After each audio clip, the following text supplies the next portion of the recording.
Et voilà, enfin il marche sur les traces de son idole, Winston Churchill, lui qui disait pourtant n'avoir pas plus de chance de devenir Premier ministre que de se réincarner en olive, sa façon bien à lui de dire qu'il en rêvait.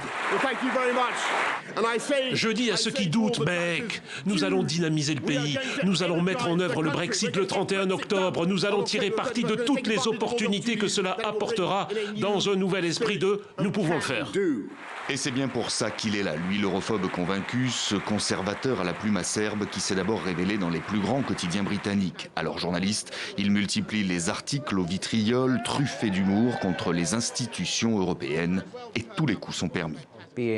Il avait déjà la réputation d'être un peu incohérent dans ses reportages.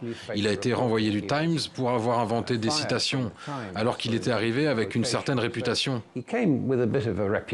Et sa réputation certaine, il va se la faire plus tard en entrant en politique. Élu dans un premier temps à la Chambre des communes, il s'empare ensuite de la mairie de Londres, 2 mandats et un événement qui va le propulser sur la scène médiatique internationale. Il a cette capacité à générer des images étonnantes, comme la tyrolienne pendant les Jeux Olympiques, des images qui font le tour du monde.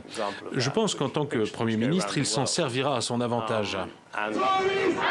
Il irrite autant qu'il fascine, ses pitreries en tout genre, ses mensonges et les polémiques qu'il déclenche vont faire de lui la tête de proue de la campagne pour le Brexit, avant d'endosser le costume de ministre des Affaires étrangères pendant 2 ans. En profond désaccord avec Theresa May, il claque la porte. Ce qu'il veut, c'est une sortie de l'Union européenne sans le moindre accord. Maintenant, il n'y a plus qu'à.